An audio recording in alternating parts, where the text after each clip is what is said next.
Hello friend, तो आप लोग कैसे हैं? मुझे पूर्ण विश्वास है कि आप लोग बहुत अच्छे हैं। तो चलिए फिर से स्वागत है आपका चैनल स्टूडेंट हेल्पिंग क्लासेज में। और आज हम लेकर आए हैं क्लास 10th का चौथा चैप्टर क्या है, उत्सर्जन तंत्र। क्या उत्सर्जन तंत्र, और यह उत्सर्जन तंत्र का पार्ट 2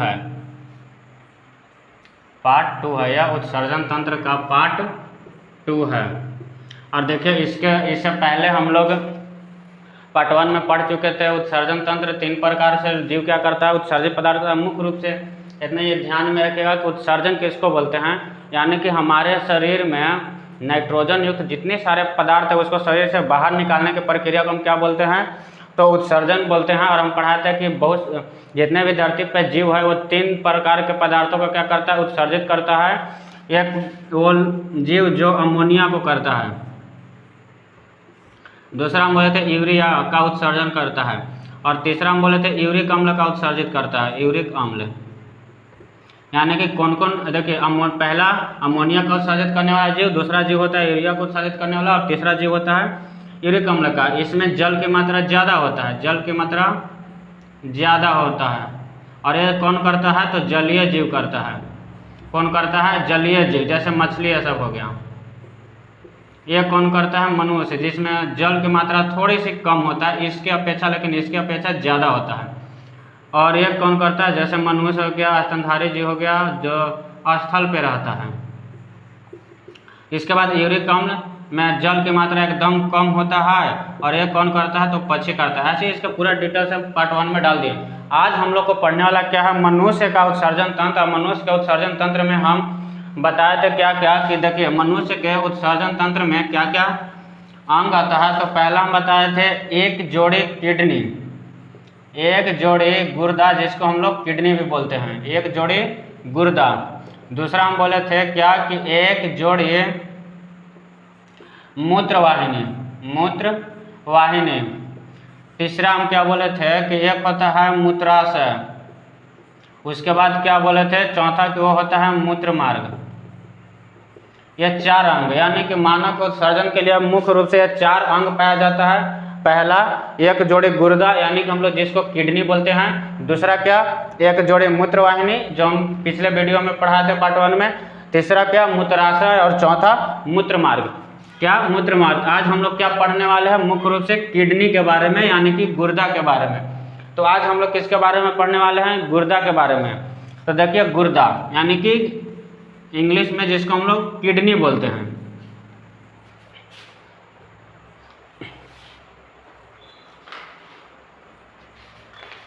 जिसको हम लोग क्या बोलते हैं, तो किडनी बोलते हैं।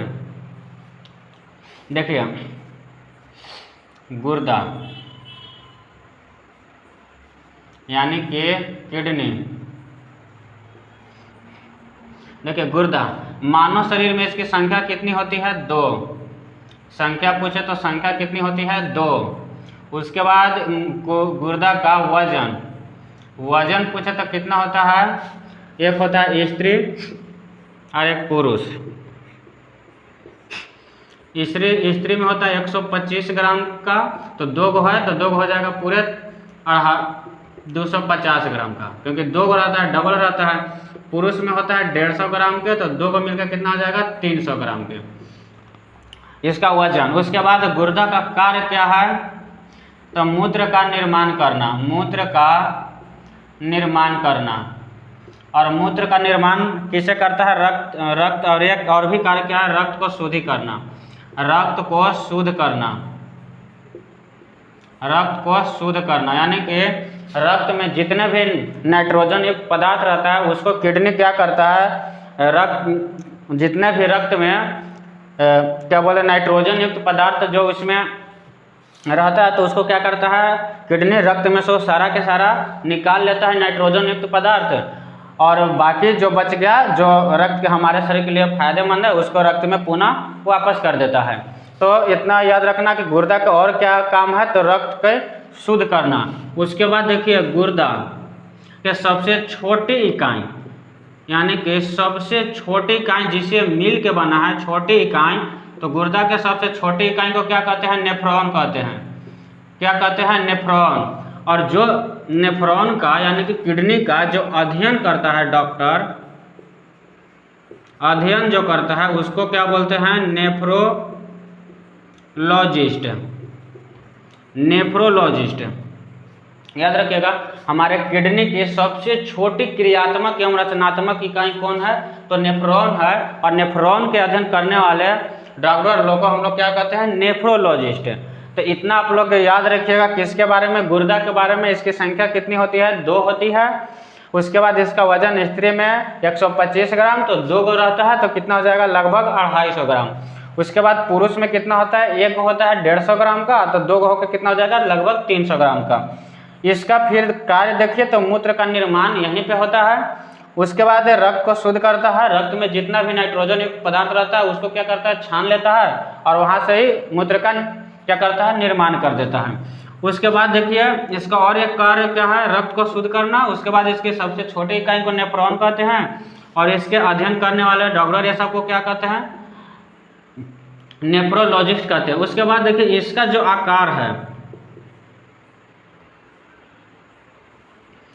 इसका जो आकार है, आकार इसका किसके तरफ होता है? तो इसका जो आकार है ना, वो जिसको हम लोग क्या बोलते हैं? सीम के बीज की जैसा होता है।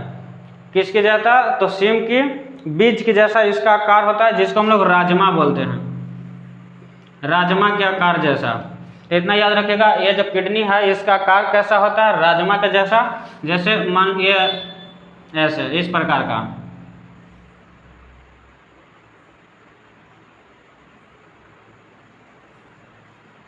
इस प्रकार का एक तरफ से क्या होता है? किडनी का आकार होता है। राजमा के जैसा क्या होता है? किडनी का आकार होता है। तो ये सब किसके बारे में था? किडनी के बारे में। और देखिए जब हम किडनी को क्या करते हैं? ऐसे काटते हैं, यानी कि जब हम गुर्दा किडनी, अच्छा देखिए मानव के शरीर में कितनी किडनी होते हैं? 2 किडनी। तो क्या अगर किसी इंसान का कभी किसी कारण वजह से अगर एक किडनी खराब हो जाए तो क्या एक किडनी पे इंसान जिंदा रह सकता है? तो इसका आंसर होगा हाँ, जिंदा रह सकता है, लेकिन थोड़े उसको ज़्यादा तकलीफ होगा। उतना भी नहीं, लेकिन कुछ हद तक। अब जैसे मान लीजिए कि 2 लोग मिलकर काम कर रहा है शरीर में से रक्त को शुद्ध करने के लिए, लेकिन एक का खत्म हो जाएगा तो एक जो है उस पर लोड ज़्यादा हो जाएगा, जिसकी वजह से लोगों को क्या होगा? बहुत ज़्यादा दिक्कत परेशानी होगा।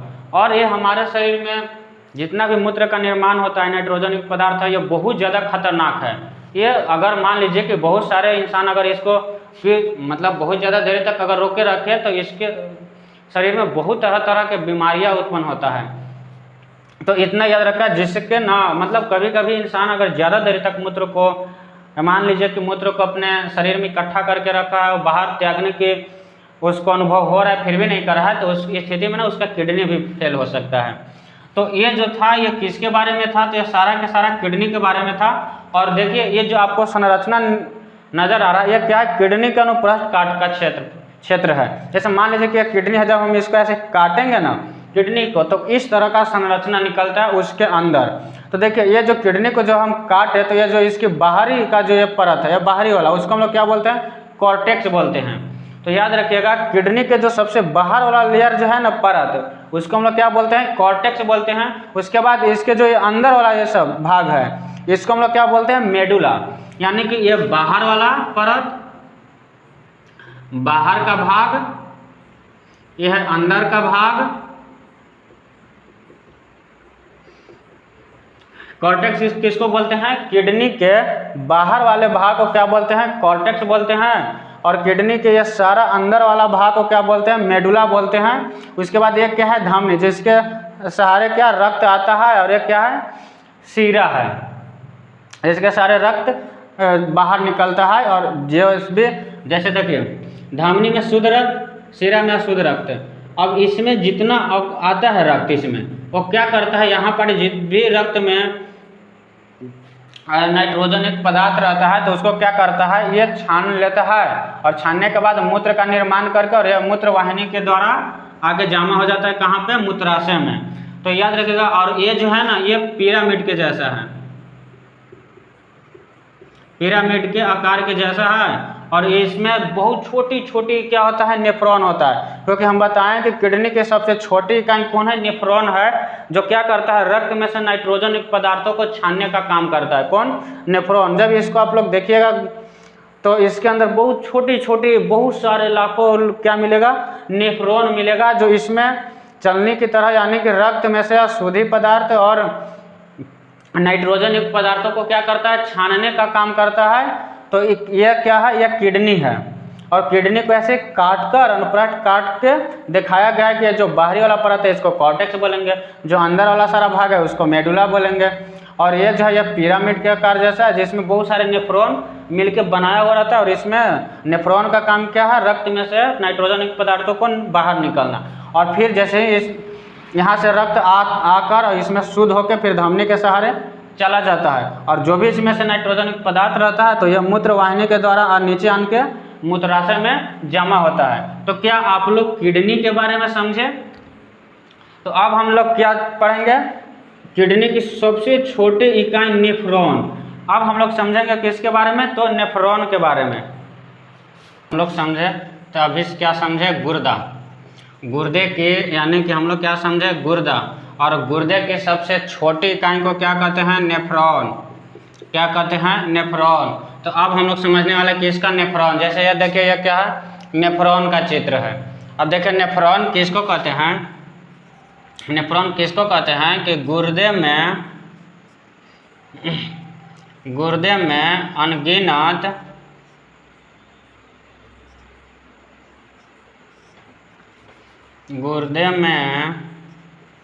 अनगिनत नलिका जैसी संरचना होती है जिसे नेफ्रॉन कहते हैं, जिसे नेफ्रॉन कहते हैं, जिसे नेफ्रॉन कहते हैं, जिसे नेफ्रॉन कहते हैं। यानी कि गुर्दे में अनगिनत क्या होता है से गुर्दे में अनगिनत नलिका जैसे एक संरचना होती है जिसे क्या कहते हैं, नेफ्रॉन कहते हैं। और नेफ्रॉन की संख्या ये गुर्दे में ना लगभग कितना होता है, 10 लाख। अब बताओ कि नेफ्रॉन की संख्या लगभग गुर्दे में कितना होता है, तो 10 लाख लगभग इसकी क्या होती है, तो संख्या होता है। संख्या कितना, तो लगभग 10 लाख इसकी संख्या होता है। और ये जो हमारा चित्र है यह क्या है, नेफ्रॉन का है। यह किसका चित्र है, तो यह नेफ्रॉन का चित्र है। यानी कि किडनी के अंदर लगभग 10 लाख इस तरह का क्या रहता है, तो नेफ्रॉन रहता है। इस तरह का क्या रहता है, नेफ्रॉन रहता है 10 लाख। और ये 10 लाख लगभग नेफ्रॉन मिलकर क्या करता है, रक्त में से ना नाइट्रोजन युक्त पदार्थ को छानने का काम करता है। इसमें से रक्त में से नाइट्रोजन युक्त पदार्थ को क्या करता है, छानने का काम करता है। और ये जो नेफ्रॉन है यह किडनी की सबसे छोटी क्रियात्मक एवं रचनात्मक इकाई है। कौन, नेफ्रॉन। अब देखिए इसको हम समझते हैं नेफ्रॉन के थोड़ा सा डायग्राम से। ये जो है, ये जो ऐसे संरचना है कटोरी के आकार के जैसा, इस तरह का जो संरचना है इसको हम लोग क्या बोलते हैं, बोमेन कैप्सूल। इसको हम लोग क्या बोलते हैं, बोमेन कैप्सूल। ये जो ऐसे आकार के जो कटोरी की तरह, इसको हम लोग क्या बोलते हैं, बोमेन कैप्सूल। जो ये है ऐसे, इसको हम लोग क्या बोलेंगे, बोमेन कैप्सूल। उसके बाद देखिए कि ये जो इसके अंदर ये जो संरचना है ना, ये पूरा संरचना को हम लोग क्या बोलते हैं, ग्लोमेरुलस। और इधर से क्या होता है, रक्त इसमें प्रवेश करता है और इधर से रक्त बाहर आता है। इधर से क्या करता है, रक्त अंदर और इधर से रक्त बाहर। तो याद रखना कि ये जो है कटोरी की जैसी ऐसी संरचना, इसको हम लोग क्या बोलते हैं, बोमेन कैप्सूल। और इसके अंदर ये जो पतली पतली सी क्या होता है, रक्त वाहिनी, जिसको ये पतली पतली से बहुत सारी जो संरचना, इस पूरी संरचना को हम लोग क्या बोलते हैं, ग्लोमेरुलस।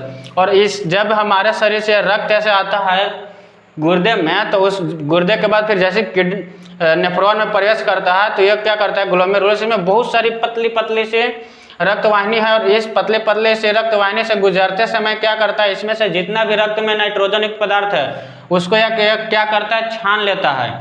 और छानने के बाद जो रक्त बच गया उसको इसे रास्ता के सहारे बाहर निकाल देता है। और जो रक्त में से नाइट्रोजन युक्त पदार्थ छान ले रहता है नेफ्रॉन, वो इसके माध्यम से, यानी कि बोमेन कैप्सूल के माध्यम से इस रास्ता के द्वारा ऐसे ऐसे चलते चलते कहाँ पहुँच जाता है, तो मूत्राशय में। तो इतना याद रखिएगा कि ये जो है संरचना, इसको हम लोग बोमेन कैप्सूल बोलते हैं।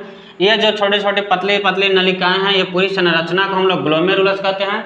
और रक्त में से नाइट्रोजन पदार्थ को छानने का काम यही करता है। उसके बाद देखिए ये सब जो है, ये संरचना, और ये जो यू आकार की संरचना है, इसको हम लोग क्या बोलते हैं, हेनले लूप। ये जो यू आकार की संरचना है, ऐसे यू आकार की, ऐसे यू आकार की इस संरचना को हम लोग क्या कहते हैं, हेनले लूप। और इसका जो काम है ना, ये कार्य क्या करता है कि बाकी जो तनी मानी उसमें बच गया, यानी कि जो यहाँ से कुछ नाइट्रोजन पदार्थ तो यहाँ से ही छन गया, लेकिन बाकी सब जो इसमें बच गया, अगर मान लीजिए कि कभी कभी इसमें से पूरी तरह से नहीं छन पाया, बाकी कुछ ऐसे चीज़ इस मूत्र यहाँ से जो बना इसके छन्ने हुए हैं, इसमें से अगर मान लीजिए कुछ ऐसे जो लाभदायक है शरीर के लिए, तो उसको क्या करता है, पुनः अवशोषण कर लिया जाता है ये रास्ता के द्वारा। इस रास्ते के द्वारा क्या किया जाता है, पुनः अवशोषण करके और फिर रक्त में डाल दिया जाता है। रक्त में क्या होता है, भेज दिया जाता है। जैसे मान लीजिए कुछ ज़्यादा पानी हो गया तो कुछ मात्रा में यहाँ से अवशोषण करके रक्त में चला जाता है। और भी बहुत सारे हमारे अंदर बनने वाले जो खाद्य पदार्थ है उसको क्या करता है, यहाँ से बचे हुए में से ग्रहण करके रक्त में पहुँचा देता है। और ये जो संरचना है यू आकार के, इसको हम लोग क्या बोलते हैं, हेनले लूप। तो ये पूरी संरचना किसका था, तो ये पूरी संरचना नेफ्रॉन का था। ये ग्लोमेरुलस है जिसमें इधर से रक्त आता है, इसमें छनने के बाद इधर से रक्त क्या होता है, बाहर निकल जाता है। और उसके बाद जो भी छने हुए पदार्थ रहता है तो कहाँ पे आ जाता है, बोमेन कैप्सूल में। और इस रास्ता में जैसे ही आता है तो जो भी थोड़ा सा तनी मानी और जो बच गया है उसको क्या करता है, जो हमारे लाभदायक पदार्थ है जो बच गया है तनी मान, तो इसमें से क्या करता है, शोषण करके पुनः रक्त में भेज दिया जाता है। बाकी जो मूत्र का निर्माण होगा धीरे धीरे इस रास्ता के सहारे बाहर आएगा। और ये जो है ये यू आकार की संरचना, हम लोग इसको क्या बोलते हैं, हेनले लूप बोलते हैं। अब हम लोग का नेफ्रॉन पढ़ लिए। अब हम लोग के लिए क्या बचा है, तो एक अब बचा है दूसरा का एक जोड़ी मूत्रवाहिनी। एक जोड़ी मूत्रवाहिनी, मूत्रवाहिनी। तो एक जोड़ी मूत्रवाहिनी यानी कहने का मतलब 2 गो। एक जोड़ी मूत्रवाहिनी यानी कि कहने का मतलब कितना होता है, 2 गो। अब देखिए हमारे शरीर में मूत्रवाहिनी, देखिए मूत्रवाहिनी का कार्य कुछ नहीं, मूत्रवाहिनी क्या, एक प्रकार का रास्ता, एक रास्ता है नलिका जैसे। और इसी रास्ता के सहारे, मूत्रवाहिनी के सहारे कहाँ जाता है मूत्र, मूत्राशय में। तो ये हमारा क्या था, तीसरा अंग था। तो अभी बताते हैं मूत्राशय के बारे में।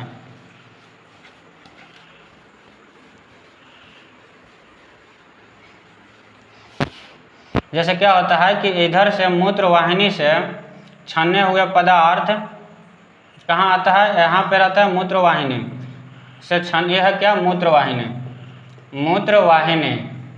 और यहाँ से छने हुए पदार्थ इसमें आता है मूत्र, जिसको बोलते हैं मूत्राशय। और एक क्या है, मूत्र मार्ग। तो अब हम लोग पढ़ेंगे तीसरा मूत्राशय। मूत्राशय, तो देखिए मूत्राशय कुछ नहीं है, ये इसमें क्या होता है, ये क्या होता है, मांसपेशियों की बनी, मांसपेशियों की बनी थैली जैसे, मांसपेशियों की बनी थैली जैसे होती है, थैली जैसी संरचना होती है, संरचना होती है, जिसको हम लोग क्या कहते हैं, मूत्राशय। और मूत्राशय का कार्य क्या है, मूत्र को इकट्ठा करना, यानी कैसे याद रखेगा, स्टोर करना। तो मूत्राशय का क्या आप लोग कार्य समझे, मूत्राशय का मुख्य रूप से कार्य क्या है, तो जितना भी यहाँ से मूत्र निर्माण होता है और मूत्र वाहिनी के सहारे कहाँ आके जमा होता है, मूत्राशय में। और मूत्राशय कुछ नहीं है, मांसपेशियों के बनी क्या है, एक थैली जैसी संरचना होती है, जिसमें क्या होता है, मूत्र जगह स्टोर होता है, इकट्ठा होता है। और मूत्राशय के भी मूत्र को स्टोर करने के लिए क्षमता होता है। जैसे पुरुष में लगभग 800 ml तक और स्त्री में लगभग 500 ml तक। लेकिन मूत्र त्याग का अनुभव एक तरफ से मूत्र त्याग की इच्छा, मूत्र त्याग की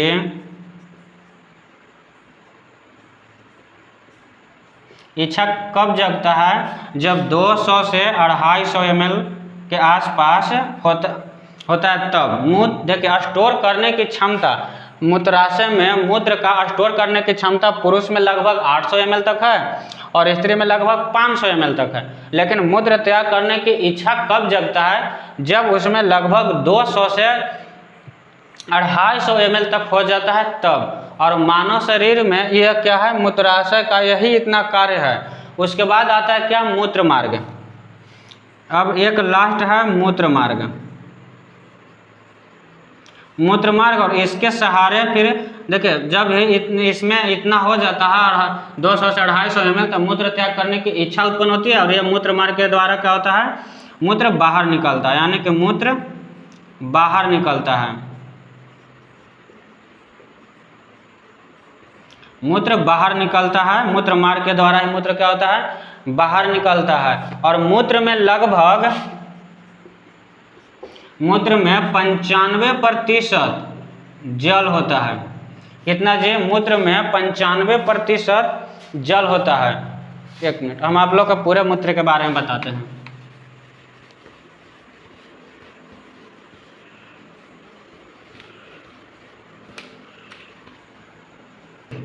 मूत्र देखिए, इसमें जो है ना 95% क्या होता है? जल होता है। 2% यूरिया, कितना? 2% यूरिया, और 0.05% अमोनिया, और 0.03 से 0.5 तक क्या होता है? यूरिक अम्ल। यूरिक अम्ल पाया जाता है किसमें? मूत्र में। अब मानव शरीर में एक दिन में लगभग 1.5 लीटर मूत्र बनता है।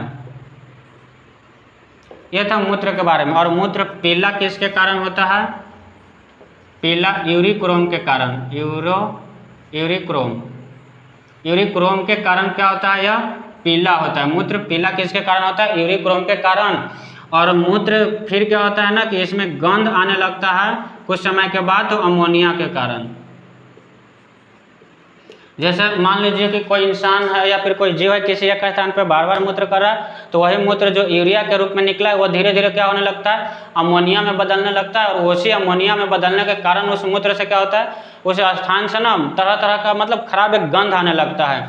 तो याद रखिएगा, मूत्र में जल होता है 95%। ये आप लोग के लिए बहुत ज़्यादा इंपॉर्टेंट है। यह कंपटीशन में भी बहुत सारे आता है। एसएससी के एग्जाम दीजिए, चाहे रेलवे के एग्जाम दीजिए, पूछता है कि मूत्र में यूरिया 2%, अमोनिया 0.05% और यूरिक अम्ल 0.3 से 0.5% के बीच में होता है। और एक मनुष्य में लगभग 1 से 1.5 लीटर के आसपास पूरे दिन में क्या होता है? मूत्र का निर्माण होता है। और मूत्र पीला किसके कारण होता है? यूरिक्रोम के कारण। मूत्र में गंध अमोनिया के कारण आता है धीरे धीरे।